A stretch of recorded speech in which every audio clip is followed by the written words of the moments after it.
Bonjour, je m'appelle Kevin Elesadio, je suis un combattant en boxe anglaise. Kevin, ça va? Ça va, merci John. Écoute, ravi de te recevoir sur mon podcast. Et alors, je t'avais dit depuis longtemps déjà que je t'inviterais. Et puis, je Effectivement. pense que c'est le bon moment. Tu as une actualité qui est intéressante, qui arrive bientôt. Dans quelques jours, tu dois boxer, mais on aura l'occasion d'en parler. Même si on n'est pas forcément là pour parler de l'actualité, on en parlera forcément, mais c'est plus pour parler de Kevin qu'on connaît, qu'on surnomme Tonton. Oui. On parlera de ça tout à l'heure. Et pourquoi Tonton déjà? Tonton, c'est parce que c'est mon surnom qu'on m'a donné à Créteil. D'accord? Parce que lorsque je venais d'arriver du Bled, j'étais en CM2, je me bagarrais beaucoup. Et sur la musique je crois, Tonton, les cabanes sont trop lourdes. Ah ouais? Ouais, je crois que c'était ça. Les cabanes Et sont trop lourdes. Voilà, c'est de D'accord, là est 213. venu 213 D'accord, exactement. d'accord, Et c'est là où ils m'ont surnommé Tonton du Bled. d'accord. Très bien, un tonton du bled. Donc c'est un signe quand même affectueux. Déjà, Et- quand on dit quelqu'un que c'est un tonton, Ouais, c'est une personne qu'on apprécie déjà, hein. En effectivement. Afrique, quand on dit Ouais, tonton, c'est le mec, c'est la personne à qui on apporte du respect et qu'on apprécie, qu'on nomme ouais, tonton. D'accord. Donc Kevin, Lélé Sadio, c'est ça. c'est pas Sadio Lélé, c'est Lélé Les Sadio. Sadio, Lélé effectivement. Sadio, 35 ans, 1m73, 1m73. c'est ça. T'as commencé par le football, Effectivement. d'accord. T'évolues dans la catégorie des super moyens, c'est-à-dire 76 kilos, Kilos. c'est ça. C'est ça. T'as pas toujours été à 76 kilos, puisque quand tu étais dans les rangs amateurs, tu étais à 80 À kilos, 80 dans la meilleure catégorie qui puisse exister. Je Effectivement. sais pas pourquoi je dis ça. Tu as débuté la boxe à 24 ans, Oui. d'accord. Avant ça, tu as fait du foot, on le disait. Et c'est très tard quand même pour avoir Oui. commencé cette discipline et avoir, avoir fait un parcours aussi intéressant et avoir glané autant de bons résultats. Et c'est pas donné à tout le monde, donc tu as été formé au club de VGA à Saint-Maur. La VGA C'est là-bas que tu as effectivement, commencé, c'est hein. ça, Tes exactement. premières armes ont été dans ce club-là. Effectivement. D'accord. Donc, tu as été champion de France 2017. C'est ça. Ensuite, tu es passé pro dans la foulée, quasiment en 2017. Oui. Je sais qu'on venait de sortir des Jeux Olympiques, donc c'était compliqué. Tu as fait le choix, à Oui. ton âge, de ne pas continuer et de ne pas essayer de te qualifier pour les Jeux De Rio. de Rio. Tu as préféré, toi, justement, passer pro rapidement. Effectivement. C'est D'accord. ça. Donc, tu as été champion d'Europe en 2021. Oui. On en parlera tout à l'heure. Et donc, tu as 27 combats, Oui. 26 victoires, 26 victoires. dont 23 par KO, on en parlera aussi tout à l'heure. C'est important quand même parce que tu as un ratio de victoires avant la limite assez important quand même, hein, pour un boxeur de cette catégorie. Et puis, ce palmarès de champion d'Europe et ce palmarès t'a permis d'être quand même challenger de la ceinture IBF. Hein, tu as fait une Effectivement. demi-finale mondiale il y a peu et qui s'est gagné malheureusement par une défaite. C'est ta seule défaite aujourd'hui. Oui. Et tu nous parleras aussi de ce combat parce que c'est important. Parce que ce combat, je pense, moi, a apporté beaucoup de choses dans ta vision de la boxe. Effectivement. Et tu as aussi profondément changé. Même à 35 ans, on apprend toujours On dans apprend ce milieu, toujours. même si on est champion d'Europe. Et c'est important de se dire qu'on est quand même capable d'apprendre. La première question que je pose à tout le monde, hein, c'est comment tu te sens déjà actuellement, aujourd'hui, là, maintenant, assis dans ce canapé? Je me sens très bien. Je suis bien dans ma peau et je suis à l'aise. Et voilà, on continue le travail. La préparation se termine bien, Non, là, c'est vrai que je suis en pleine préparation. C'est pas encore la fin. d'accord? Je continue toujours à travailler et en fonction de l'adversaire que je boxais, que j'aurai en face le 27. D'accord. C'est un adversaire qui est compliqué? C'est un adversaire qui est assez très courageux. Je pense que ça va être un combat à toi, à moi. Ça va D'accord. être beaucoup plus axé dans la partie physique. Ouais, Tout ce que t'aimes, en fait. ouais, c'est ce que j'aime. Donc, J'aime. ça Il nous est très promet un combat courageux. spectaculaire. Très spectaculaire. Très spectaculaire, oulala. Alors, effectivement, j'avais pas prévu de venir à Caen, mais là, au regard de ce que tu dis, je vais peut-être faire le voyage. La première question, c'est, Kevin, pourquoi la boxe? Pourquoi la boxe? Très bonne question parce que c'est la boxe. J'ai débuté la boxe, c'était vraiment pas. J'étais pas dans l'optique d'en faire une carrière en fait. Donc j'ai débuté la boxe parce que j'étais un jeune un peu très. J'étais perdu. Tu vois, j'ai grandi à Créteil. J'étais trop dans les risques de quartier. Je me D'accord. battais énormément.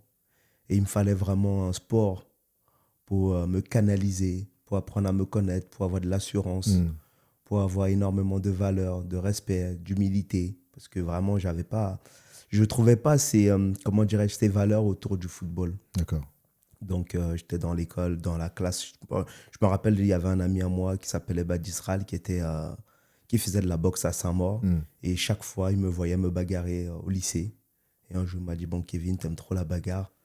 Viens, je vais t'amener dans mon club de boxe. Essaye un peu. Peut-être tu vas aimer. Et c'est vrai que lorsque j'ai poussé les portes de la VGA Saint-Maur. J'ai commencé la boxe. Je me suis dit, mais c'est quoi ce sport? Tout de suite, j'ai accroché, j'ai adhéré. Tout de Et suite. ça m'a beaucoup plu. Et tout de suite, tu as senti que ce sport te convenait.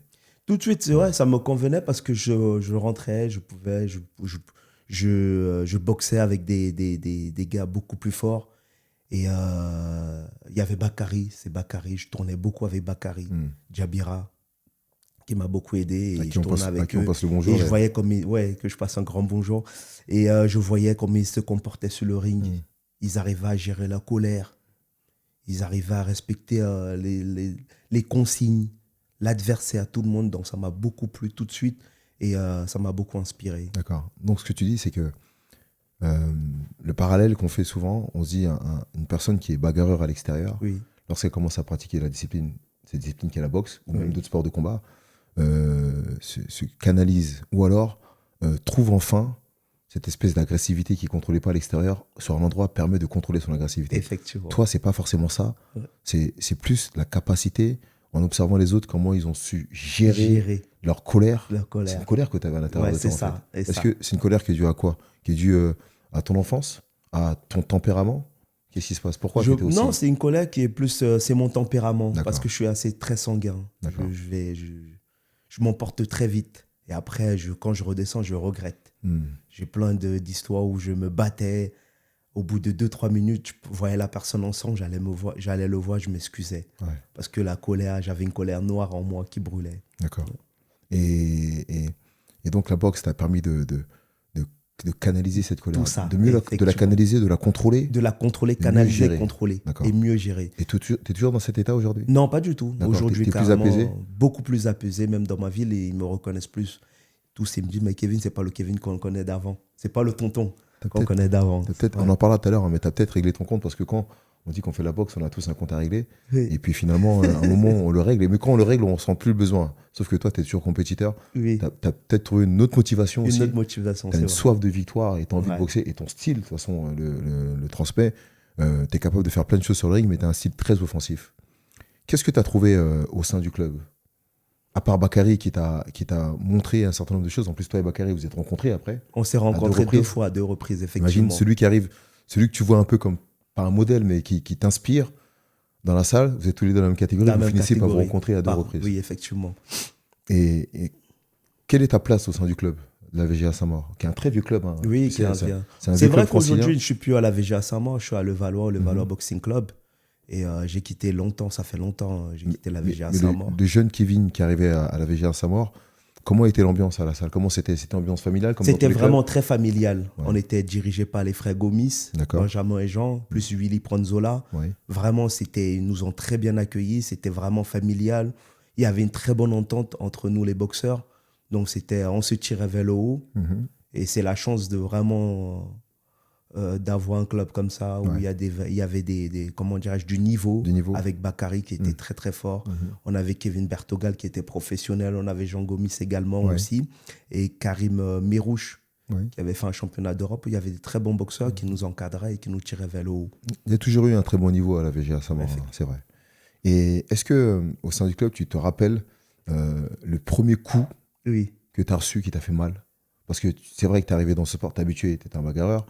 Et puis tu arrives dans cette salle, tu te rends compte que ce sport est un sport avec plein de valeurs, avec une vraie rigueur, avec une vraie discipline, et que c'est pas qu'une question de bagarre, il faut apprendre une technicité aussi. Et donc pour performer, il faut être technique.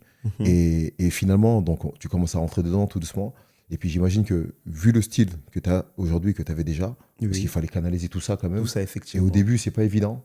Donc forcément, tu devais être aussi encore un peu bagarreur à tes débuts. Ouais. Il a fallu gérer, canaliser, écouter les entraîneurs. Est-ce que tu te rappelles quand est-ce que tu as mis les gants pour la première fois? Parce que c'est ça. Et quand tu es sorti du ring, tu te dis waouh, il va peut-être falloir que je lève le pied, que je fasse attention, que je vois les choses différemment. Parce qu'il y a forcément plus fort que moi. Ouais, effectivement. C'est vrai, au début, lorsque j'ai commencé, ils m'ont mis avec les débutants. Et c'est vrai que je me débrouillais très bien. Je me rappelle, l'entraîneur il est venu me voir, c'était Toufik. Parce qu'au début, je ne m'entraînais pas avec Benji. Il est venu me voir, il m'a demandé si j'avais déjà fait la boxe. J'ai dit non. Il m'a dit pourtant, tu te débrouilles très bien. Et après, tout de suite, ils ont vu par ma carrure, mon petit style un peu crapure, à tatiner, un peu dur Un peu sur l'homme. trapu, ouais. Ouais. Physique. Ils m'ont tout de suite, Benjamin, il est venu me voir, il m'a pris, il m'a mis dans son groupe. Et là, c'était le groupe des compétiteurs. C'était vraiment là où j'ai souffert. Ouais. Et je me rappelle, j'avais Julien Candil, un boxeur amateur, un grand Français à yeux bleus qui ne payait pas de mine.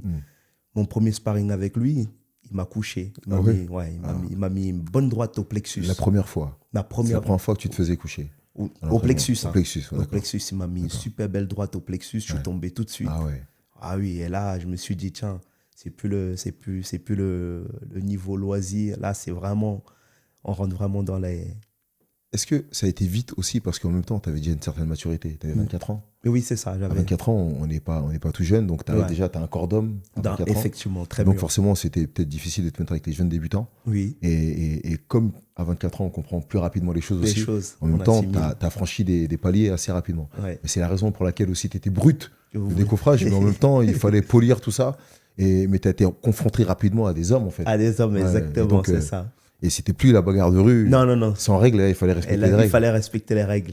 Et C'est- travailler aussi un peu avec la tête, réfléchir, ne plus se jeter bêtement. Ça t'a plu? Ça m'a plu, Ça t'a permis de te remettre en question? effectivement. Ou qu'est-ce que ça t'a apporté, toi, humainement, personnellement, à ce moment-là? Dans quel état d'esprit t'étais boxeur? Tu te sentais boxeur? T'étais Oui. plus bagarreur? Oui, T'étais boxeur? Et quand tu marchais, j'allais dire, dans la rue, dans ton quartier, dans ton état d'esprit, quand tu te regardais dans un miroir, ouais. comment tu te voyais, toi, Kevin?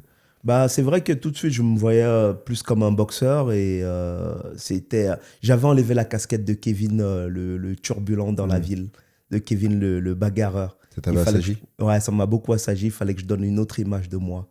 Et surtout aussi pour mes parents, parce que à chaque fois quand mes parents venaient me chercher au commissariat ou quand la police appelait mes parents parce que je me bagarrais, j'étais un peu la honte pour la famille, quoi. Donc il fallait que je change cette image.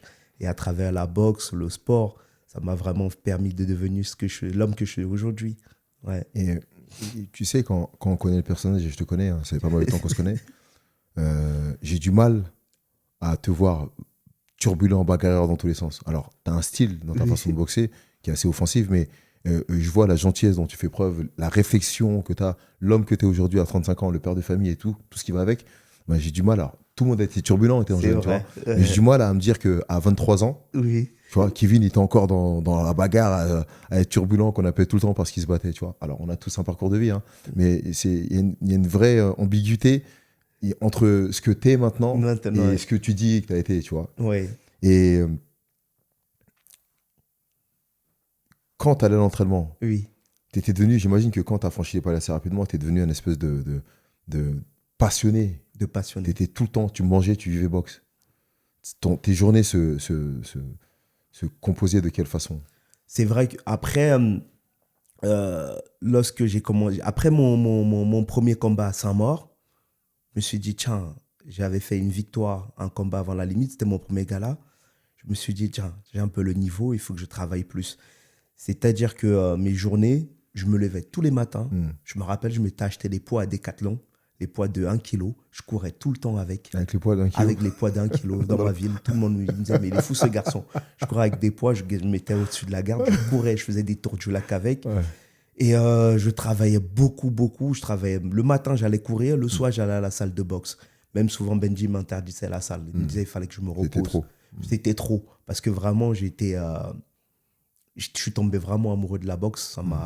Ça a pris toute la place Et ça autour. t'a changé? Ça m'a changé. Et je me suis dit, tiens, surtout la chose, je me suis dit, j'ai pas pu faire une carrière dans le football. J'ai aimé le football, le football ne m'a pas aimé. Pourquoi ne pas tenter une carrière dans la boxe? Et d'entrée, tu t'es dit que tu pouvais tenter une carrière, que tu pouvais faire un truc dans la boxe? Tout de suite? Quand tu as commencé à t'entraîner? Quand j'ai commencé à m'entraîner, oui, je voyais que je travaillais, je faisais des très bons sparring avec des professionnels. Je me rappelle, je tournais avec Bakary qui m'a beaucoup apporté. Ouais. Et je me rappelle aussi que Hassan Endam était venu au club s'entraîner. On a tourné ensemble. Ouais. Je me suis très bien débrouillé. Samir Anouche aussi. Samir Anouche. Il était venu avec Jean-Louis Mandingue, Ouais. que je passe le bonjour. C'est mon club, ça. Voilà, ils étaient venus, on avait tourné ensemble. Je me suis très bien débrouillé, ainsi que Ray Brassé. Et je me suis dit, mais tiens, Kevin, voilà, avec mon peu d'expérience, je pense que j'étais peut-être dans ma première année, je tournais déjà avec ce grand monde, des boxeurs professionnels reconnus en France. Je me suis dit, tiens, voilà, si j'arrive à tenir un peu face à eux, je pense que je peux me lancer dedans. Une question, on en reviendra après, mais une question que j'ai oublié de te poser tout à l'heure, c'est quand tu m'as dit que tu as été touché à l'entraînement, au plexus, Oui, et que tu l'as dit, tu as employé le terme, il t'a couché, oui. ce boxeur. Dans quel état d'esprit tu t'es trouvé quand tu étais au sol et que tu t'es Ouais. relevé, c'est la première fois que ça t'arrivait. Ça va arriver, ouais. Comment t'as senti, comment tu t'es senti, comment tu as réagi? Après, moi, John, je suis quelqu'un de très revanchard. Je me suis dit, tiens, je l'ai pris une fois, il faut que je le prenne une deuxième fois. Et j'ai continué à travailler. Je suis rentré chez moi. C'est vrai que j'ai cogité. Je me suis dit, mais c'est pas possible. Je pensais que les KO, on pouvait prendre qu'à la tête. Je me suis dit, purée, même au corps. Et, Ouais. ça arrive de prendre des coups au corps et tomber, ne plus pouvoir respirer. Et je pensais que j'allais mourir. Ma respiration s'est coupée d'un coup. Boum. Je me suis dit, mais c'est quoi ce choc? J'ai été un peu traumatisé. Ouais. C'est vrai que les coups Ah au ouais. plexus, ouais. Et je me suis dit, écoute, Kevin, il faut être plus fermé, il faut être plus. T'as une réponse technique. Ouais, exactement. Mais sur le coup, au moment où tu tombes, et Oui. que tu te relèves, et tu te relèves face à ce gars, et finalement c'est terminé, on arrête la mise de gants. Ah, moi, j'ai arrêté, je suis Oui, sorti du ring. oui, t'étais énervé contre toi-même, t'étais frustré, t'étais dans une espèce d'incompréhension. C'était nouveauté pour toi, c'est la première fois. Oui. Et comment tu t'es dit, j'arrête la boxe, c'est quoi cette histoire? Qu'est-ce qu'on fait? Pourquoi? Non, Tu t'es pas dit quoi du tout. exactement à ce Pas moment-là? du tout, non. Je me suis dit, jamais je vais arrêter la boxe par rapport à ça. Je me suis dit, ouais, j'ai pris un coup et il faut que je continue à travailler. Je me suis mis un peu à réfléchir. J'étais perdu, je comprenais pas comment ça peut arriver d'être aussi touché au corps. Ouais. C'est plus ça. En fait, je me disais, voilà, qu'au niveau de la boxe, c'était beaucoup plus au niveau de la tête. Et c'est de là où est venu maintenant je me suis dit, bon, finalement, c'est beaucoup plus facile de toucher le corps que la tête. Parce que c'est vrai qu'avant, quand j'ai débuté la boxe, je ne savais pas que les coups au corps faisaient super mal. D'accord. Je cherchais qu'à arracher la tête. On boxait bêtement. Et c'est de là est venue ma passion pour le corps. Pour le corps, Ouais. d'accord. Quelque part, ce coup au corps qui Et t'a mis ça m'a out, réveillé. t'as permis de comprendre un élément technique. Exactement, c'est ça. Tu as beaucoup parlé de ta.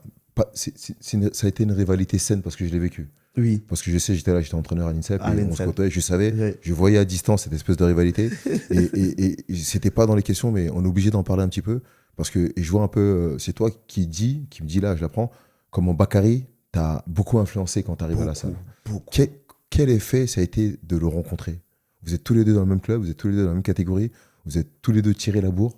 Tu vois, vous êtes Effectivement. tous les deux tirés l'un et l'autre Exactement. pour s'améliorer, c'est-à-dire Oui. vous avez progressé tous les deux grâce à l'autre. Oui. Et se retrouver face à lui sur un ring, avant le combat, pendant le combat et après, comment vous êtes rencontrés deux fois en Deux plus. fois. Et deux fois en finale des championnats de Des France. championnats de France. Et vous avez une victoire chacun. Chacun. Et donc, alors, pour le premier combat, parce que le deuxième, c'est déjà passé, vous l'avez déjà fait une fois, pour la première fois, quand tu sais que tu as rencontré Bakary, dans quel état d'esprit tu te trouves face à ce boxeur qui est là, qui est appréciable, que tu apprécies? Beaucoup. Parce que vous êtes deux bons gars en plus. Oui. Et finalement, comment tu gères ça émotionnellement? Je t'assure, John, vraiment, j'ai mal vécu cette période. C'est vrai? Oui, j'ai très mal vécu parce que je me rappelle, c'était les finales des championnats de France au cirque d'hiver organisé par Malamine Koné. Et Bakary, c'était en 2015. Non, je me rappelle plus, je crois. Je crois que c'était en 2015. C'est en 2016. Oui, 2015, il avait perdu D'accord. la finale face Oui. à Abdourachidov. D'accord. Et je me rappelle, on était au club, on s'entraînait. J'avais battu Leonardo Mosquera en quart de finale. Et en demi-finale, je rencontrais Abdourachidov, le champion de France. Et j'avais promis à Bakary de le battre. Et Bakary, il boxait moi, je boxais à Olin. Ouais. Non, je boxais à Ponto de Mer. D'accord. Il boxait à Ponto de Mer, c'est sûr et certain, chez les Vastines. Et Bakary, je ne sais pas où il boxait, au Parc d'Olin peut-être, ou à Marseille. Et je lui avais promis de battre Abdourachidov. Il m'a dit, il ne me croyait pas. Il m'a dit, t'es sûr? Je dis, oui, Bakary. On s'est tapé dans la main, je me rappelle. Chacun a pris sa route parce qu'on était différents. Moi, je suis parti avec Benji et lui, il est parti avec William Pronzola. D'accord. Et j'avais boxé avant lui. Et je me rappelle, j'ai battu Abdourachidov. Ouais. Je l'ai appelé tout de suite. Ouais. Je Tu l'ai l'as dit, dit. ouais, Bakary, j'ai gagné. Il n'y croyait pas. Ah ouais, il était choqué. Et après, on s'est revu au club le lundi, je me rappelle. Et il y a tout de suite, il y a le Parisien qui est venu. Et lui aussi avait gagné. Et lui aussi, il avait gagné. Ouais, donc tous les deux, vous vous rencontrez On en se finale. rencontre. Donc vous avez tous les deux gagné votre Oh, demi-finale. Ah oui, Ah, d'accord. l'atmosphère. Donc, il y avait une histoire entre Il y a- la joie de la La victoire joie de la et victoire. en même temps, en quand on a temps, gagné, on se dit, mais c'est vrai, j'ai gagné, mais on se rencontre. c'est-à-dire que je dois rencontrer On se Bakary, c'est-à-dire que je rencontre. dois rencontrer Kevin. Ouais. Ouais. Et c'était horrible, je me rappelle. Ah ouais. Ah, je me rappelle, John, c'était horrible dans la salle. Les entraîneurs, ils ont dit, bon, les gars, vous allez vous affronter en finale, on ne peut pas vous entraîner. Ah oui, Ça d'accord. veut dire chacun s'entraînait dans son coin. Ah oui, vous êtes entraîné chacun. Chacun s'entraînait dans son coin. comment t'as géré, Moi, toi qu'est-ce que j'ai fait? J'ai appelé, je me rappelle, c'était Sofiane. Sofiane, le coach du Ring 14. Oui. Et celui qui venait m'entraîner à Saint-Maur. D'accord. Que je passe le bonjour. Sofiane Madjouli. Donc, des coachs, ils n'avaient plus le droit de nous entraîner. Ils ont dit, les gars, on ne va pas choisir à entraîner qui. Bakary, je ne sais plus, il s'entraînait aussi avec qui il avait ses grands frères qui venaient souvent l'entraîner. D'accord, d'accord. Et avec son neveu Moussa. Moussa. C'était vraiment horrible, cette situation. Ah ouais. Et moi, en fait, et comme c'est Bakary, c'est vraiment, j'ai beaucoup de respect pour lui. C'est lui qui m'a beaucoup apporté. Et c'est aussi en partie grâce à lui que je me retrouve aussi au haut niveau aujourd'hui. Ouais. Parce que c'était un exemple pour moi de discipline, de tout, dans tout. Je le voyais, il était très carré, très poli, très posé. Et le fait je me disais, on va s'affronter, j'avais trop de respect envers lui. Trop. Jusqu'aujourd'hui, j'en ai. C'est vrai que quand on s'est affronté en finale, quand je regarde le combat, je ne me reconnais pas. Ouais. Le premier combat, il se passe comment alors? C'est ça, le premier combat, il y avait trop de respect. Il y avait trop de respect. J'avais pas la rage en moi qui brûle lorsque j'affrontais d'autres adversaires, quoi. C'était Bakary. Et en fait, je suis parti comme si c'était un sparring au club. D'accord. Ouais. D'accord. Et alors qu'une finale, de championnat de France, c'est une finale qu'on s'arrache. Oui, c'est ça. Et ça a été. Et alors Bakary a mieux géré parce qu'il était plus expérimenté. Beaucoup plus expérimenté. C'est ça, forcément. Mais ça n'a pas dû être évident. Et après ce combat-là, comment vous vous êtes vus? Oui, on s'est vus, on a continué à s'entraîner. On a continué à s'entraîner.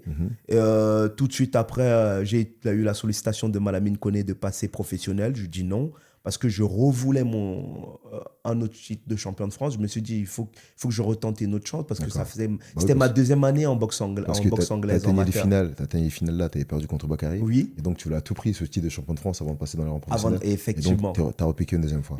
Exactement, c'est ça. Et là, tu te retrouves encore une fois face à Bakary. Finale. et là, c'était à Toulouse. Et contrairement de la première fois, dans quel état d'esprit est la préparation? Les entraîneurs vous disent la même chose? Vous allez vous préparer chacun de votre côté? Chacun se prépare dans le côté. Moi, j'avais pris les Halab. Là, tu avais pris les Halab de ce côté-là. Effectivement. Et donc, tu te prépares avec Halab. Et Bakary se prépare avec qui, tu te rappelles? Bakary, je crois qu'il avait pris Anthony Brett, il me semble, un collègue. D'accord. Et Souleymane Sissoko aussi, qui était dans son coin. C'était eux qui les entraînaient? Oui, effectivement. D'accord. Deux anciens potes de l'équipe de France. De l'équipe de France. D'accord. Et là, tu remportes cette finale. Oui. D'accord. Donc, et suite à ça, tu es passé professionnel. D'accord. Est-ce que toi et Bakary, vous en avez discuté de cette période? De cette période, franchement. Il y a toujours, pour vous connaître tous les deux, oui. Vous êtes des deux boxeurs, personnalités, personnes très respectueuses, des gens d'une manière générale, et l'un envers l'autre. Oui. Et alors, ce qui est bien, c'est qu'il n'y a jamais eu de tension, il n'y a jamais eu d'animosité par rapport à ça. Jamais. Vous avez continué vos carrières, vous respectez toujours autant, mais vous n'avez jamais posé un moment pour parler de ce moment-là. Je ne te mens pas, on n'a eu jamais eu l'occasion. Mais l'occasion va se présenter, j'espère. Et merci vu que tu nous parles de ça, je pense que je vais appeler Bakary, on ira manger, on va discuter. Parce que c'est bien, il n'y a pas de problème, mais ça permet peut-être des fois de dire des choses qu'on a peu pu dire à l'époque. Il n'y a pas eu de tension, mais pas raison d'en avoir eu, mais c'est bien de sevrer les choses, je dirais. Oui. Ouais. Et donc, tu passes dans les rangs professionnels. Oui. Et comment tu te sens lors de ton premier combat professionnel? Ouais.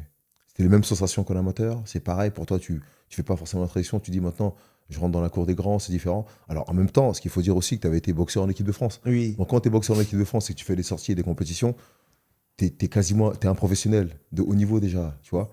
Donc tu es déjà habitué à cette tension. Oui. Tu sens que ça t'a préparé, tu es mieux, tu gères bien cet état d'esprit?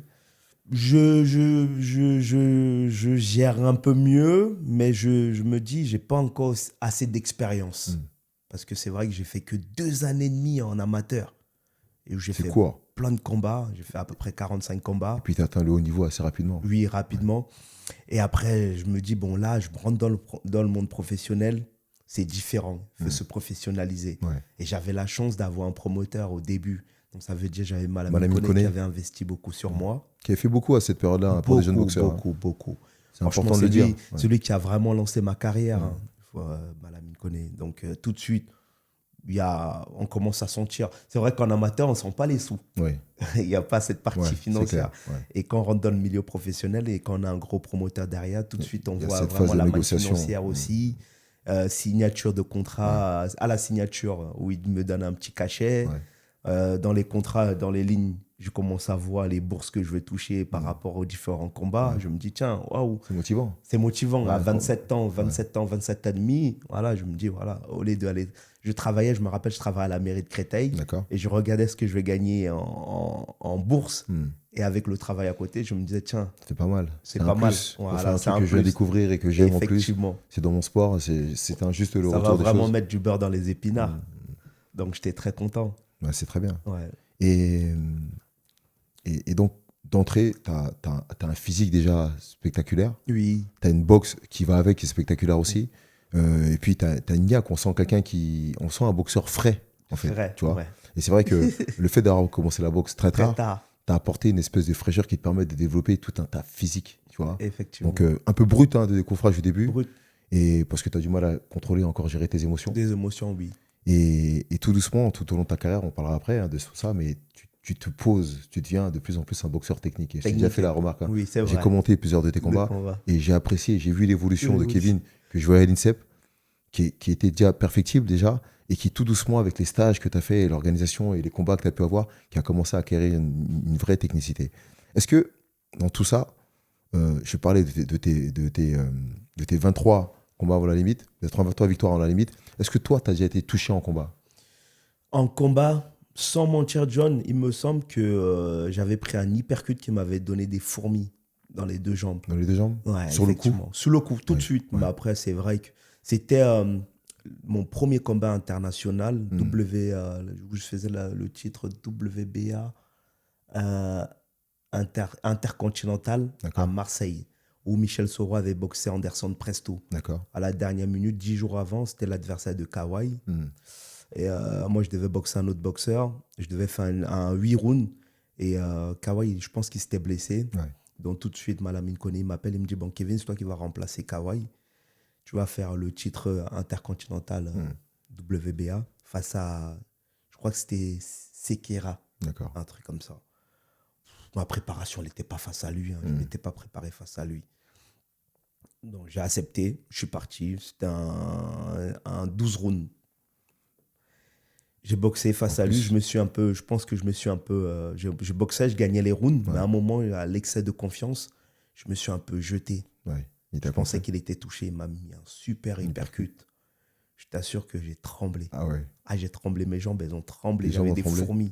Et sur le combat, tu as senti les fourmis? Tout de suite, John. J'ai fait un pas en arrière. Ouais. Et je pense qu'il reste à peu près 30 à 40 secondes. J'ai essayé de tourner un peu pour ne plus me jeter, pour me récupérer. Je suis allé dans le coin. Ouais. Et je voulais dire à mes coachs que je suis touché, mais il y avait les caméras à côté. Et je me suis dit, avec les micros, il fallait rien dire.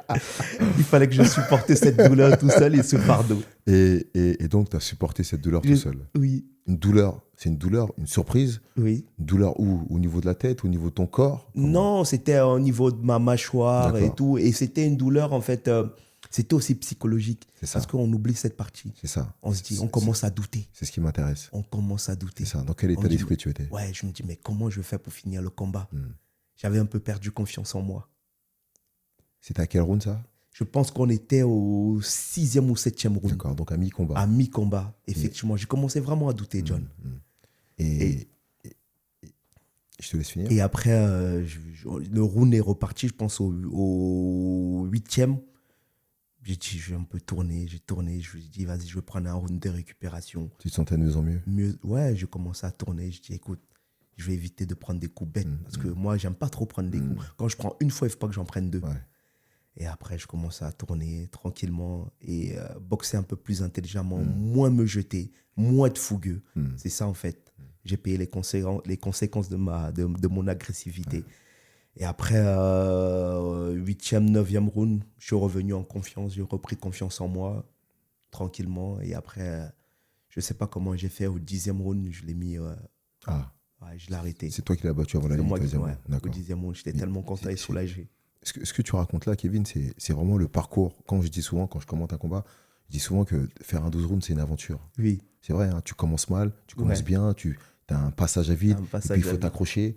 Et quand on parle de la boxe, c'est que la boxe, c'est l'école de la vie, c'est complètement ça, en fait. Et cette capacité à donner des coups à l'adversaire, à être peut-être devant, à sentir que tu le mets en difficulté, à prendre un coup, Un coup. et tout est remis en question d'un Tout coup. est Et effectivement. tu dis, tu arrives à douter, tu l'as dit toi-même, et tout doucement, tu dis non, il faut que je lève les mains, il faut que je tourne, parce qu'il faut que je revienne tout doucement dans ton combat, et tout doucement reprendre confiance, retravailler, écouter le Écoutez, coin, coin remarquer d'autres choses que tu n'avais Oui. pas vues, et pour tout doucement, et finalement finir avant la limite. avant la limite. Parce que tu imagines, c'est pas juste tenir pour finir le combat, c'est aussi finir avant la limite. C'est-à-dire que tu es revenu dans le combat et tu as été capable de le finir avant la limite. Oui. Ça, c'est une vraie épopée, ça, en fait. Ouais. Et qu'est-ce que ce combat t'a apporté? Ça m'a apporté. Parce que John, c'était mon premier 12 rounds Ouais, en plus. où j'ai gagné au 10e. Ouais, J'avais jamais dépassé un 8 rounds. d'accord. Donc ça m'a beaucoup apporté, même niveau mentalement, Ouais. dans ma capacité à encaisser. Ça t'a rendu plus fort? Beaucoup plus fort, oui, effectivement. Et ça m'a remis aussi beaucoup en question sur le fait sur un combat, sur un coup, Tout pouvait arriver. tout peut s'arrêter, effectivement. Donc, ce combat m'a beaucoup marqué. Ouais. Sur. T'as 23 victoires avant la limite. C'est pas donné à tout le monde. Hein. C'est-à-dire que 23 fois, t'as arrêté tes adversaires. Alors, il y a Rabi qui a arrêté, il y a le coin qui a jeté l'éponge, et il y a eu des KO Oui. où t'as mis des boxeurs, où t'as mis des coups, et les boxeurs sont tombés KO, ils sont pas revenus en combat. Ouais. Tu les as mis hors combat. Quelle sensation ça t'apporte à toi quand tu mets un coup, une droite, un crochet, un uppercut à un adversaire et qu'il tombe et que tu sais qu'il ne va pas se relever? Quand tu es au-dessus de lui et que tu sais que tu sens qu'il ne va pas se relever, ça te procure quoi comme sensation? Je t'assure, je ne peux même pas répondre à cette question parce que moi, me connaissant, je ne suis pas quand même heureux de voir ça. Je ne suis pas quand même heureux. Parce que je me dis, c'est un être humain, il a une famille, il a ses proches qui le voient. Et il s'est entraîné comme toi. Il s'est entraîné comme moi et il est prêt. La seule fois où j'étais vraiment content de mettre un adversaire KO, c'est lorsque j'ai boxé en Angleterre. C'était vraiment la seule fois, John. Mais sinon, en général, j'aime pas trop. Ouais. J'aime pas trop. C'est le parallèle avec quand tu étais bagarreur et que tu te battais et que finalement tu faisais saigner des gens et tu étais capable de venir t'excuser après. Oui. Ouais. C'est-à-dire, au fond de toi, ce sport, malgré toi, te fait sortir une agressivité, contrôlée bien sûr, mais au fond de toi, tu es un être, je dirais bon, qui n'a pas forcément envie de faire du mal, mais de par ce sport, forcément tu était même prêt à venir t'excuser après avoir mis KO tes adversaires. Sauf en Angleterre où on t'avait appelé pour perdre. On m'avait appelé pour perdre. En fait, c'est pas l'adversaire en lui-même, c'était vraiment le public qui était très hostile en moi. Déjà. Ça veut dire que quand je rentrais, je me rappelle, il me versait des Anglais. Si je boxais avant le combat de Chisora, c'était le Common Event. Je me rappelle, je recevais des... Ils me mouillaient quand je passais le... Ouais, ils étaient très hostiles. Ah, d'accord. Ils m'insultaient. Et donc, vraiment, c'est pas contre lui, c'était vraiment contre le public. J'ai boxé contre le public. Et tu l'as mis KO. J'étais tellement heureux, John. Pour le titre de champion d'Europe. Oui. Mais je me rappelle, tu avais fait des pompes sur le ring. J'avais fait des pompes sur le ring pour le dire, les gars, je suis encore chaud. À la fin du KO. J'étais tellement heureux. Parce qu'aller boxer devant 25 000 personnes. Déjà, c'est pas donné à tout le monde. C'est pas donné à tout le monde et un public qui est vraiment très hostile. Très hostile et gagné par fier KO. de leur boxeur, fier de la nation. On connaît la fierté des Anglais. Oui. Et là, contre toute attente, tu as mis ce KO. Et ce KO que tu as mis, tu as ouvert beaucoup de portes. Effectivement, c'est ça qui a lancé ma carrière. Tu n'étais plus le même, en fait. C'est vrai, hein, le Kevin d'avant qui était invaincu déjà, qui était un jeune vieux boxeur, je dirais, parce que tu étais un jeune boxeur débutant, notamment dans les rangs professionnels, et vieux parce que tu avais déjà un certain âge. Oui, effectivement. Tu avais déjà 26, 27 ans, 28 ans même, quand tu étais devenu champion d'Europe, tu vois. Et donc, ça veut dire que ce boxeur sur lequel on ne comptait pas, effectivement, et qui finalement qui est devenu champion d'Europe, et quand tu reviens, quand tu arrives à Créteil avec cette ceinture de champion d'Europe contre toute attente, comment tu te sens, toi, personnellement, au sein de ta ville, au sein de ton entourage? Comment t'es perçu? J'étais trop content, John. Ouais, j'imagine. J'étais heureux.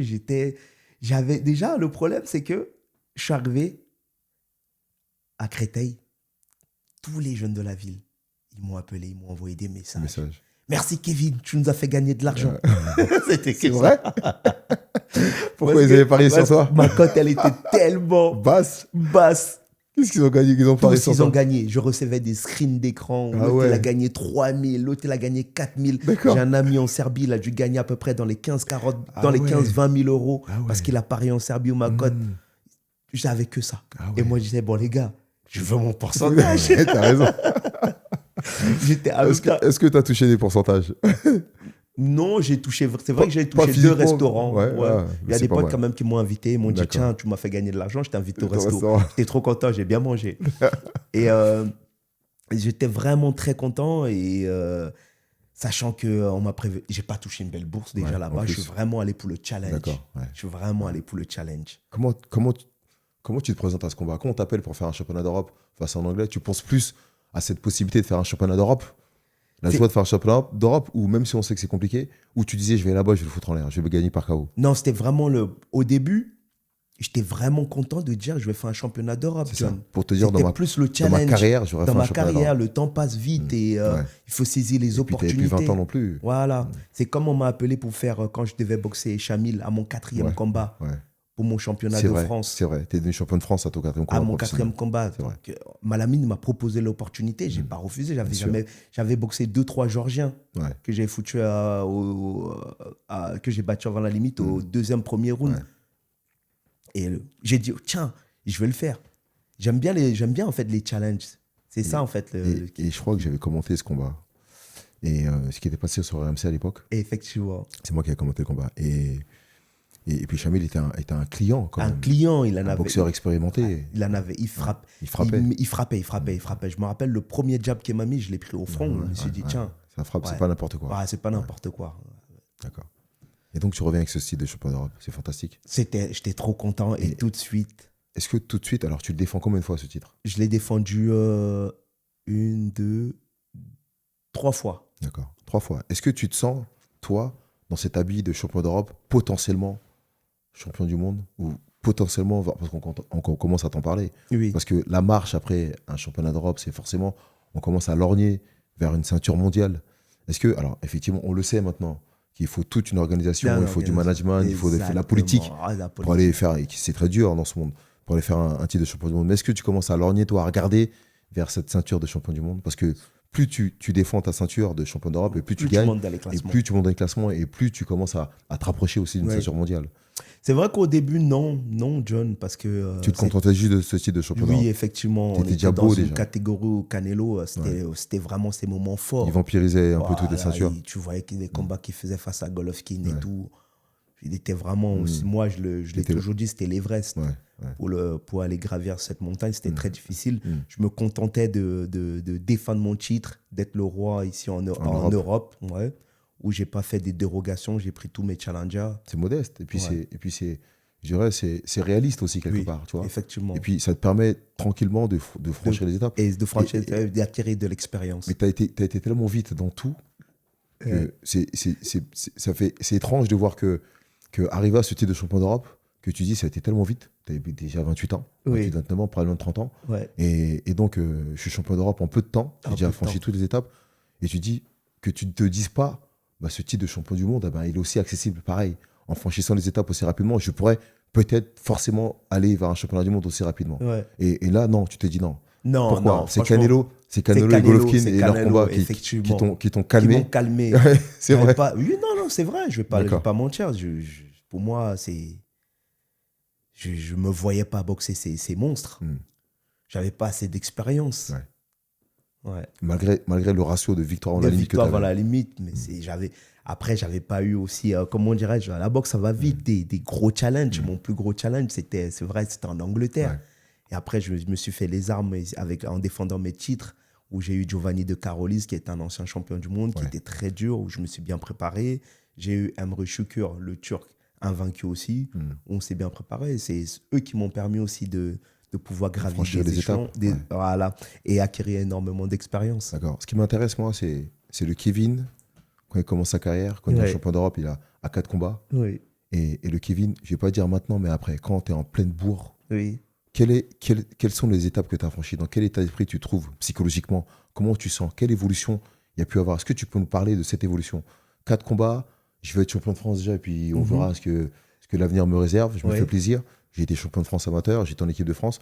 et en quelques années plus tard, être potentiellement un challenger mondial. Oui. Tu vois ce que je veux dire? Tu as franchi beaucoup d'étapes, c'est beaucoup de combats que tu as gagnés, bien sûr, c'est beaucoup de travail, mais tu peux nous parler de cette évolution personnelle, humaine, en tant qu'homme, quelles ont été ces étapes pour toi?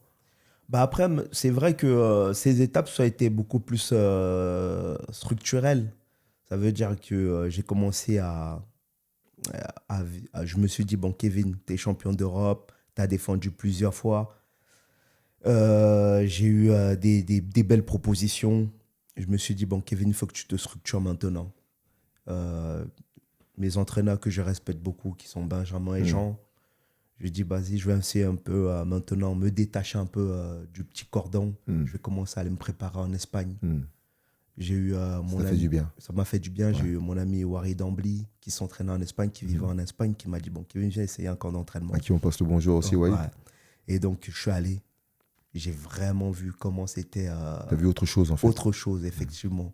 Je me suis tout de suite adapté et les entraîneurs sont adaptés à moi. Ça m'a beaucoup plu.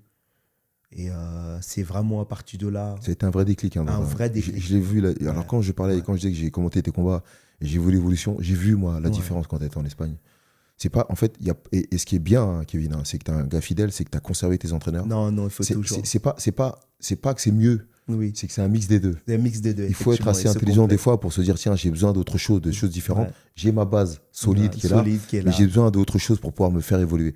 Et ce que tu as été chercher en Espagne, tu l'as trouvé parce que J'ai ça t'a fait trouvé. évoluer. Tu n'as pas changé tes entraînements, Non, tu as pas du apporté tout. autre chose. Autre chose. Ça t'a permis de effectivement. grandir aussi humainement, personnellement, de voir Ouais. autre chose. Et surtout, ça t'a permis de progresser aussi. Effectivement. La progression technique, elle s'est effectuée à ce moment-là, je crois. Beaucoup. Comment, Beaucoup. tu peux nous expliquer, tu peux nous parler de ça un peu? Bah parce que là-bas, comme je dis, c'est comme je dis à certains jeunes, j'ai appris, j'avais déjà beaucoup appris avec eux, mes entraîneurs, mais j'ai appris une autre forme de travail. Tu t'es professionnalisé? Voilà, beaucoup plus professionnalisé. La partie technico-tactique Hmm. aussi. La partie où Lucas, il m'a beaucoup apporté, beaucoup réflexion. Ouais. Il fallait beaucoup réfléchir sur le ring. Sur le Il ring. me dit à chaque fois, Kevin, la boxe, c'est comme un jeu d'échecs. Hmm. Souvent, tu vas poser la jambe ici pour la tirer. Tu Ouais. sais ce que tu vas faire. L'anticipation. Hmm. Tout ça, vraiment, il m'a apporté beaucoup plus d'intelligence dans ma boxe et de D'accord. réflexion. Et tu l'as ressenti directement la différence. Tout de suite, tout Ouais. de suite. Maintenant, quand je donne des coups, je calcule les T'es- milliers. Avant, je donnais beaucoup de coups dans le vide. Il me dit, mais Kevin, tu gages de l'énergie. Exactement. Tu gages de l'énergie. Donc maintenant, donne des coups lorsque tu sais que tu vas toucher. Ne donne pas les coups inutilement. Hmm. On peut avoir des qualités physiques Oui, hors normes, exceptionnelles, mais à un moment, tu seras toujours bloqué par un plafond de verre qui est la technique. la technique. La technique, et je dis souvent, rien ne remplace la technique. Et c'est vrai. Et donc, c'est ce qui manquait à ton arc. Oui, Tu as apporté une autre corde à ton arc, qui était cette technique qui t'a permis de comprendre, tout en gardant ton style ton offensif. style offensif, Parce que c'est effectivement. ce qui est toi, c'est ce qui est Kevin. Ouais. Il fallait surtout C'est- pas que c'est tu mon commences à empreinte. danser sur le ring, exactement. Mais tu as quand même apporté des choses, la qualité, la façon de remettre des coups, la Mhm. façon d'aborder, quand tu es D'aborder. touché, comment tu peux tourner, comment tu peux Effectivement. peut-être accrocher par moment. Oui. Et puis surtout, comme tu es un boxeur, et ça on l'a vu, comme tu es un boxeur physique, les boxeurs qui sont face à toi sont obligés de s'accrocher pour gérer. Il faut gérer ça aussi, Il faut techniquement gérer ça et émotionnellement. émotionnellement, Surtout émotionnellement. Pas sortir. Surtout quelqu'un qui a un tempérament comme le tien. C'est vrai. Il faut pas. Tu es facile à énerver. Parce qu'il suffit de t'agacer un petit peu. C'est ça. Et on l'a vu sur les combats que tu as commentés, il fallait constamment garder le calme. On entendait le coin qui te disait garder le calme et t'apporter des éléments techniques. Ouais. Il faut être ouvert à ça. Du fait, Et c'est vrai. l'Espagne qui t'a apporté ça. Ça a beaucoup, beaucoup, D'accord. beaucoup. Et pourtant, l'Espagne n'est pas forcément une terre de boxe, De je dirais. boxe, ouais. Mais tu as trouvé ton petit cocon Oui. à cet endroit où tu te sens très bien. Ça t'a permis aussi d'apprendre l'espagnol aussi. Un poquito. Un poquito. Habla un poquito. Tu vas hablar espagnol. Un poquito. Et tu parles bien l'espagnol maintenant parce que tu y vas souvent. Oui. Tu t'es fait des amitiés là-bas et ça t'a apporté humainement. Humainement, même mes vacances, je passe maintenant beaucoup Ah, là-bas tu avec vois, ma famille. T'es devenu tout un le vrai monde espagnol. Donc c'est ça, t'emmènes même la famille là-bas Même aussi. la maintenant. famille, tout le monde. C'est bien. Ouais. C'est ce que la boxe t'a apporté. D'accord, C'est un exactement. mine de rien. C'est pas que les camps d'entraînement de ça, c'est aussi la boxe t'a apporté ça. Beaucoup. T'as apporté une ouverture Une ouverture. sur le monde et sur les choses de la vie. Oui. Et il y a peu de temps. Alors, tu es un boxeur qui boxe souvent. Quand on regarde un peu ton palmarès, je notais, hein, j'ai regardé un petit peu, tu fais quasiment 3 combats par an. Oui. C'est pas mal pour un boxeur professionnel. Et en 2019, tu as fait 6 combats en 2019. C'est-à-dire que tu es un boxeur quand même qui est, pour le faire, qui est quand même assez actif. Actif. Et tu as été champion d'Europe, on l'a dit tout à l'heure, challenger mondial. Comment tu peux nous dire sur cette gestion de boxer régulièrement? Je dis ça parce qu'il y a un moment, tu as boxé il n'y a pas longtemps, où tu avais fait un combat, et je t'avais trouvé un peu emprunté sur ce combat. Tu as boxé à gauche, à droite, ici, tu as été là pour rendre service, pour faire bien, et c'est vrai.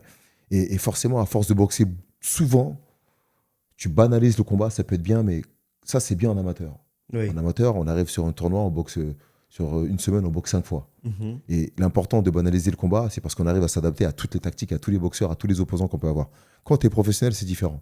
Tu te concentres sur un adversaire. C'est un adversaire. Donc, ça veut dire que pendant 1 ou 2 mois de préparation, tu manges, tu vis cet adversaire-là. Et toi, tu as été capable de boxer assez souvent quand même. Alors, parce qu'il fallait que tu prennes de l'expérience, certes. Oui. Comment tu as géré cette période-là? J'ai eu un moment l'impression qu'il y a eu une espèce de lassitude. J'appuie sur un bouton important là. Qu'est-ce que tu peux nous dire par rapport à ça? C'est sur quelle période, John? Je dirais il y a 1 an peut-être. 1 an. Ouais.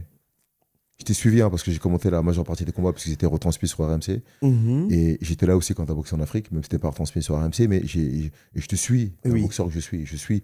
Je suis d'une manière générale tous les boxeurs qui ont été en équipe, que je dis prétends, et qui ont été mes boxeurs, que j'ai suivi. Donc je regarde un peu. Et toi, pour t'avoir suivi avant et d'avoir commenté aussi tes combats, je t'ai vu actif. Tu as boxé dans les soirées qui étaient retransmises, tu as boxé dans les soirées qui n'étaient pas retransmises. Parce que tu avais soit financièrement déjà, parce que ça te prend de l'argent. Oui. Mais à un moment, quand tu es en phase, quand tu es en négociation pour faire un championnat d'Europe, championnat du monde, il faut commencer à choisir la qualité sur le travail. Mais après, John, moi, comme je me dis, je me qualifie comme un artiste. Et un artiste, il doit constamment se produire. Ah, d'accord. Moi, c'est nouveau, ça. C'est ton nouveau surnom. Tu veux voler le surnom à Tony, toi? Non, pas du tout. Pas d'artiste au niveau de... Non, je rigole. Mais voilà, mais John, j'ai besoin de monter sur le ring, j'ai besoin de manger boxe, j'ai besoin de vivre boxe. Et donc, ça veut dire que lorsqu'on me propose des combats et que je me sens capable de le faire... C'est une question que je pose. Hein. Oui, je me sens capable de le faire, je le fais direct. D'accord. Parce que je me dis, la boxe, ça dure qu'un certain temps. Exactement. Si je boxe pas maintenant, je boxerai quand je vais avoir 60 ans, 40 ans. T'as raison. Et surtout, en plus, on te propose des petits billets avec des combats qui sont accessibles, même si les adversaires, il faut quand même se préparer parce qu'on prend personne à la légère. Bien sûr. J'accepte et je m'en vais, je boxe. C'est une question que je pose. Elle n'est pas forcément orientée. C'est que je me dis qu'à un moment, c'est sur le choix. Je ne remets pas en question ce que tu as fait. Parce que tu as quasiment fait un sans faute, Kevin. Tu vois, les choix, tu les as assumés, tu les as faits et t'ont réussi tes choix. Toutes les opportunités qu'on t'a offertes, tu les as prises, tu les as saisies et tu as réussi. Tu vois, tu as été champion d'Europe, tu as été champion de France. Cette demi-finale mondiale, malheureusement. Mais des fois, il y a des victoires qui sont là où on ne le sent pas, on ne le sait pas. Il y a des combats qui valent des victoires. Effectivement, on aurait aimé que tu remportes ce combat, mais cette défaite, on en a parlé par la suite au téléphone, le lendemain du combat. Tu m'as dit que tu as compris des choses sur ce combat-là. Tu es un boxeur encore actif. Tu es un boxeur neuf, on le disait. Tu as 27 combats aujourd'hui. Même si tu es un âge avancé, mais tu es un boxeur qui s'entretient, qui ne boit pas, qui ne fume pas, qui a une hygiène de vie irréprochable, qui s'entraîne régulièrement. Donc, tu as encore de beaux chapitres à écrire, je dirais, dans ce livre de la boxe. Donc, je ne m'inquiète pas pour ça. Je fais juste le choix en disant que, sans remettre en question tes choix, que me disant qu'à un moment, j'ai eu l'impression, moi, pour te suivre et te commenter, que tu as accepté beaucoup de combats. Et que pour un boxeur qui était en phase de faire une demi-finale mondiale, voire un championnat du monde, où il faut aussi manger, je le sais. Il faut aussi manger, bien sûr, j'en tiens compte. Est-ce qu'il n'y a pas 1 ou 2 combats peut-être que tu auras pu permettre de te reposer et te concentrer sur autre chose? Ou des fois, tu n'as pas pris des coups. Oui. C'est ça, en fait, la réalité du truc. C'est pas que tant le combat où tu n'as pas pris des coups que tu n'auras pas dû prendre en te reposant pour être plus concentré sur d'autres enjeux. Après, John, c'est orienté, là. Oui, mais j'ai traversé une période difficile au niveau de la promotion. D'accord. Donc, ça veut dire, franchement, à un moment, je voulais tout lâcher. Parce que niveau de la promotion en France, c'était un peu très chaotique, catastrophique.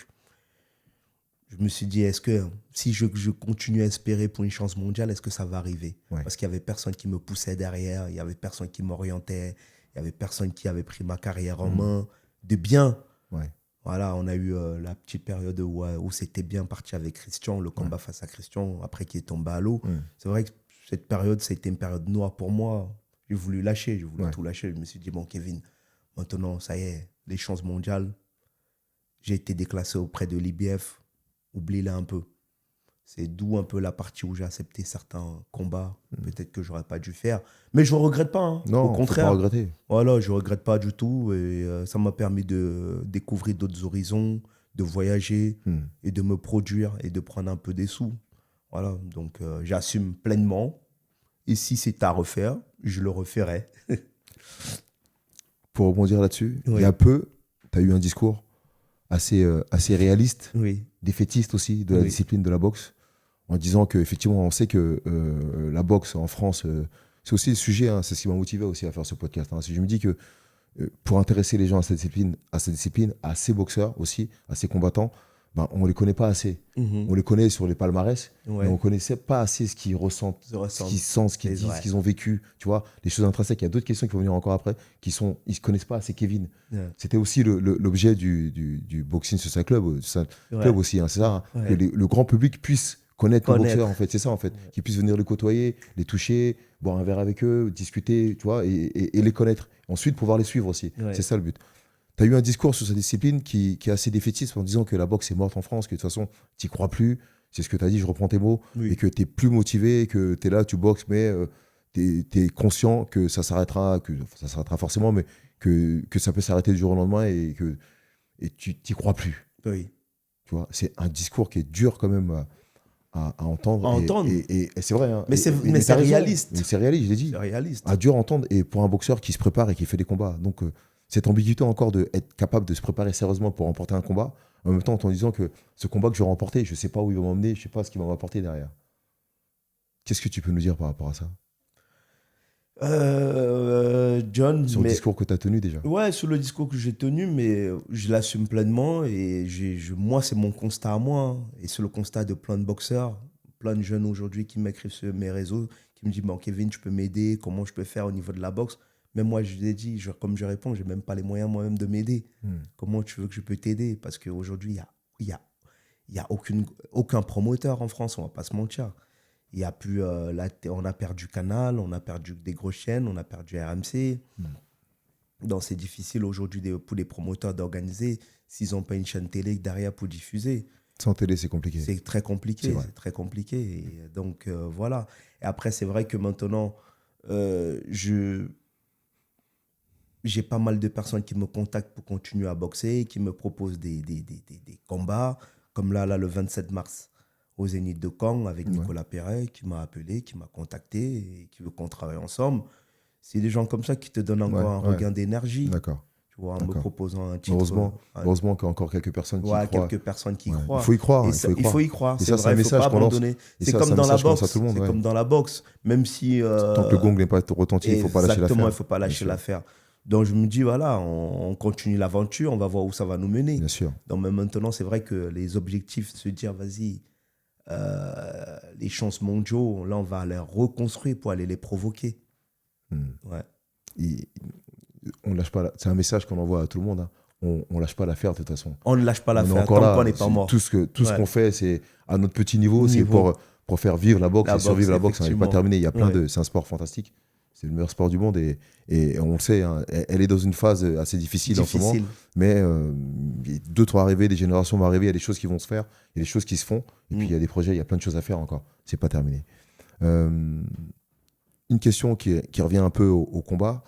Dans ce fantastique palmarès que tu as, amateur, professionnel, quel est le boxeur qui t'a, j'ai pas employé le terme peur parce que c'est pas ça, qui t'a le plus saisi, qui t'a le plus mis sous tension, tu t'es dit tiens, cet adversaire-là, il faut que je me prépare sérieusement, je vais le rencontrer quand t'as marché pour aller sur le ring, du vestiaire au ring, tu t'étais pas dans le même état que les autres adversaires, ou la préparation d'un combat ou un truc. Quel adversaire t'a mis dans cette situation? Sans te mentir, John, c'est mon dernier combat. C'est mon combat aux États-Unis à Stockton, mon avant-dernier combat. D'accord. Face à Diego Pacheco. Ta défaite. Ma défaite. Ta seule défaite. Ma seule défaite. Ce combat, il est jeune, il est grand, 1m93. Il boxe super bien. Ça frappe. Vraiment. C'est là où j'ai, comme je dis à tout le monde, hein, sans mentir, je te parle encore, je suis encore ému de ça. Cette défaite, c'est la mienne. Ouais. Parce que je me suis mis trop de pression. C'est important de l'assumer aussi, Ouais, ça. je me suis mis trop de pression. Je me suis sous-estimé.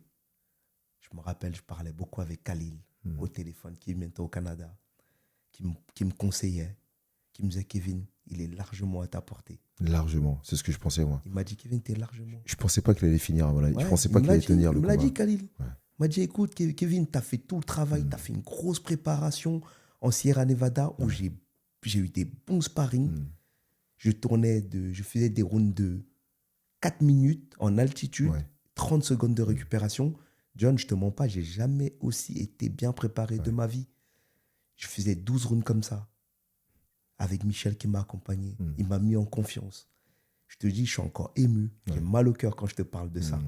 C'est moi, je vais pas avoir honte. Je me suis chié dessus. Je me suis trop sous-estimé. Je l'ai vu trop beau, trop haut. Et les médias aussi. C'est là où on se perd. Ça veut dire que maintenant, j'ai appris beaucoup de ça. Lorsque j'ai des grosses échéances, je vais couper mon téléphone. Je vais arrêter d'aller sur les réseaux, lire les commentaires, regarder ce que les médias ils écrivent. C'est là où cette pression, ça m'a bouffé énormément. Plus les médias que ton entourage. Tout, parce que j'imagine que beaucoup plus. Pacheco, je le connaissais. Ouais. Je l'ai vu boxer, je l'ai vu évoluer. Ouais. Et je me disais, il va pas tenir. Il avait refusé de te rencontrer déjà une fois. Déjà. C'est pas pour rien. C'est pas pour rien. Et il avait refusé de rencontrer Christian aussi. C'est-à-dire qu'il refuse de rencontrer les boxeurs qui sont trop dangereux pour lui.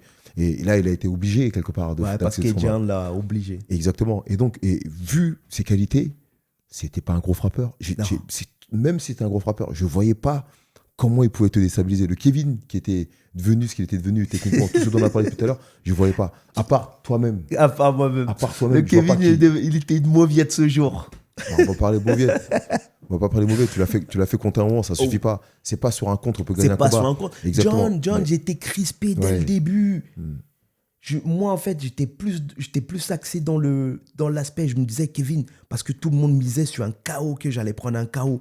Ça veut dire que j'étais tétanisé, j'étais plus focalisé sur l'aspect défensif. Je faisais très attention à ne pas prendre des mauvais coups. Ça veut dire que je n'ai pas boxé. Du premier au 5e round, tu n'étais pas là. J'étais pas là, j'étais pas moi, je me reconnais pas. Et tu t'es libéré sur la fin. Finalement, tu t'es dit, mais il n'y a rien en face. En fait, je me suis dit, il n'y a rien. Il n'y a rien en face. À partir, quand je me suis retrouvé moi-même, je me suis dit, non, c'est pas possible. Vers à la fin du 6e round, je suis arrivé même dans le coin, j'ai dit, vas-y, je vais m'exposer, je vais me libérer. Il faut y aller. Il faut y aller. Et après, c'est vrai que là, il a vraiment boxé intelligemment. Il a vraiment boxé intelligemment en cassant mon rythme, en accrochant. Mais ça fait partie de la boxe, je l'accepte. C'est des parties où on a négligé parce qu'on ne s'attendait pas, puisqu'il n'avait jamais boxé comme ça. On a étudié les combats de Pacheco. Jamais on l'a vu accrocher. Et pourtant, tu es habitué, toi, aux boxeurs qui accrochent. Oui, mais c'est une partie qu'on a négligée dans la préparation. D'accord, pour ce combat. La lutte. Ouais. On ne s'attendait pas à ça. On s'attendait le fait qu'il bouge. On a dit, Diego Pacheco, il ne va pas rester face à toi. Il va bouger. Et ça, c'est l'inverse qui s'est produit. Ouais. On dit qu'on ne regrette pas les choses qu'on fait. Oui. C'est fait. On grandit avec ça. On grandit. On apprend. Et au regard de ce que tu dis et comment tu es capable d'assumer tes propres responsabilités, c'est que ce combat t'a fait grandir. C'est peut-être ça aussi. Hein. Ta victoire, elle est peut-être là aussi. Hein, parce qu'en fait, ce combat va te permettre d'être un autre Kevin aujourd'hui face à d'autres adversaires dans ta vie tout court. Et c'est comme ça qu'il faut le prendre. Hein. Peut-être que cette victoire, elle est là en fait. Elle n'est pas là où on pensait, mais elle est ailleurs. Tu es capable d'avoir du recul, de te remettre en question. Et surtout d'avancer. C'est comme ça que tu as éduqué ton fils aussi. Quelque part, tu vois, c'est capable d'apprendre de ses défaites et de ses erreurs pour pouvoir mieux progresser et être mieux aujourd'hui. C'est Kevin d'aujourd'hui qui est plus dangereux en fait. C'était pas avant Pacheco, malgré la préparation que tu avais faite. C'est Kevin d'aujourd'hui qui est plus dangereux. Le Kevin d'aujourd'hui est plus dangereux. Et avant, parce qu'on fait mine de rien, ça fait 1 heure qu'on parle. On touche à la fin du podcast. Hein. Ça va vite. Hein. T'as vu On dirait ça va 1 heure, ça fait long. Mais regarde, on arrive à 1 heure déjà.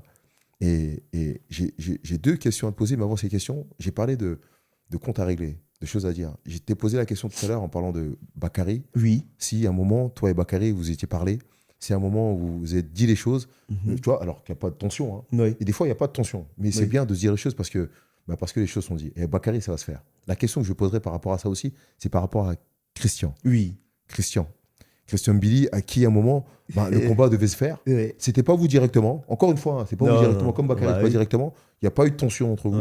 Et à un moment, vous êtes je dirais deux potes qui se sont rencontrés déjà en amateur, Un amateur. qui sont entraînés ensemble déjà. Donc vous êtes les Exactement. mêmes origines tous les deux, d'origine origines. camerounaise. Vous venez du continent Ouais. tous les deux. Hein. Et à un moment, il restera que ça. Il restera que vous deux. Oui. C'est vrai, à la fin, quand Oui. vous aurez dans 70 ans, vous aurez 70 ans tous les deux, il restera que Christian et Kevin. À un moment, est-ce que tu as eu Christian au téléphone à un moment et vous avez parlé de toute cette période où tout le monde attendait ce combat? Finalement, ça ne s'est pas fait. Et puis plein de choses, plein de gens ont dit plein de choses sur vos têtes. Plein de vous choses, avez rien dit. effectivement.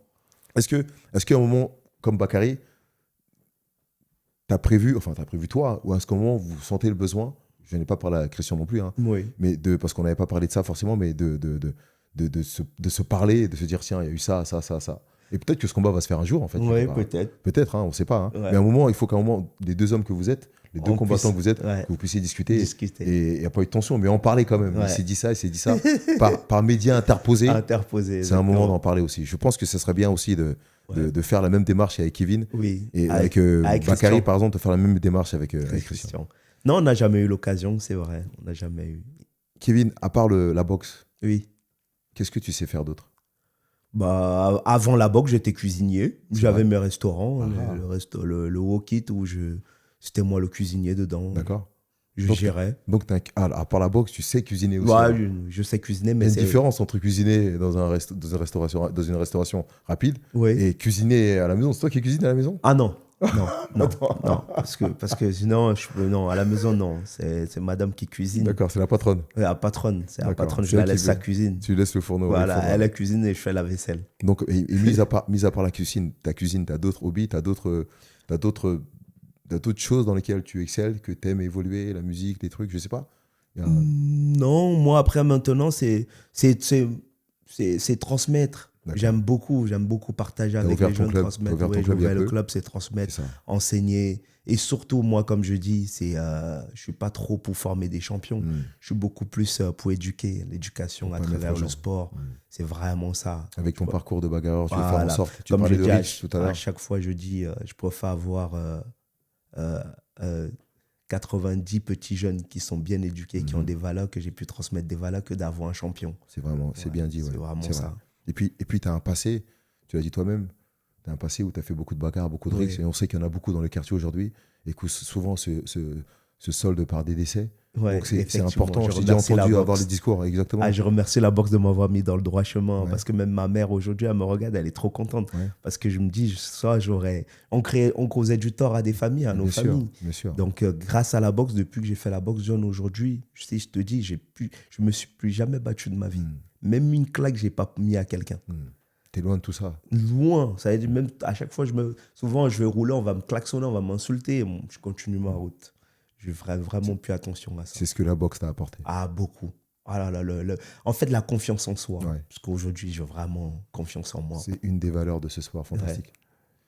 Kevin, la dernière question qui n'est pas vraiment une question, c'est un procédé dans le podcast, c'est de regarder cette caméra-là, qui est la tienne, qui te regarde, et que tu dises aux gens qui te suivent, qui t'apprécient, qui te regardent, qui te suivent à travers tes combats, qui suivent ta personnalité, un peu leur transmettre un message que tu aimerais que ces gens perçoivent de toi. Le Kevin, les Sadio qu'on connaît, qu'est-ce que tu aimerais, comment tu aimerais qu'ils te voient? Et c'est pas moi que tu vas le dire, mais c'est à la caméra, et c'est pas facile, hein, c'est pas évident. Hein. Mais voilà, que tu puisses à un moment prendre tes 2 secondes de réflexion et te dire, tiens, voilà, moi, Kevin Sadioulé, j'aimerais que vous me voyez comme ça, et transmettre un message peut-être. Oh là là, je sais même pas quoi. Tu en as transmis beaucoup déjà, tu as dit beaucoup de choses intéressantes. Toi, personnellement? Moi, le Kevin Lele Sadio, je veux que vous me voyez comme je suis, hein, John. Je suis moi-même, quelqu'un qui dit ce qu'il pense et quelqu'un de vrai. Donc, c'est tout. D'accord, c'est pas évident. Hein. Oui, c'est pas évident. Tu as dit beaucoup de choses déjà, tu as parlé de transmission, tu vois, quelque part, tu as presque déjà répondu à la question, tu as déjà transmis le message. Donc ça suffit, c'est très bien. Il faut pas se forcer à dire les choses, c'est pas évident et ça me suffit largement. En tout cas, Kevin, merci d'être venu sur le podcast. Merci. Et tu as eu l'heure comme elle est passée assez rapide. Elle est passée très vite. Parce que c'est intéressant, parce qu'il y a des sujets qui... Alors, on a parlé forcément de combats parce que tes combats t'ont construit. Oui. Le podcast, il est fait pour comprendre un peu au plus profond de Kevin ce qu'il est. Et on se rend compte que la boxe a une part importante dans ta personnalité. Oui. La boxe t'a transformé, tu vois. Beaucoup. Et on peut le voir. Et c'est pour ça que Normalement, on n'est pas censé parler autant des combats, mais on a été obligé parce que Oui. quelque part, c'était passionnant. Oui. Et ça nous a permis de comprendre aussi ton cheminement, ton parcours de vie et le père de famille que De tu es famille aujourd'hui. que je suis aujourd'hui, Merci. effectivement. Merci Merci d'être à venu, toi, Kevin, et John. de t'être livré autant. Merci. Merci pour le podcast. Merci, Kevin, encore une fois, hein. N'oubliez pas, likez, suivez la chaîne et puis surtout, relayez l'information au sujet du podcast. N'hésitez pas à nous remettre des messages, mettre des commentaires sur le Kevin de podcast et sur les autres. Vous pouvez encore les voir. Ils sont sur les différents sites tels que Spotify et bien sûr YouTube. Et donnez-moi vos impressions. Et dites-moi si vous voulez que j'interviewe, que j'invite d'autres combattants ou combattantes. Ils seront les bienvenus. Et en tout cas, donnez de la force à la chaîne et je vous dis à bientôt. Merci encore. Au revoir. Au revoir. Kevin, merci. Merci, Super. John.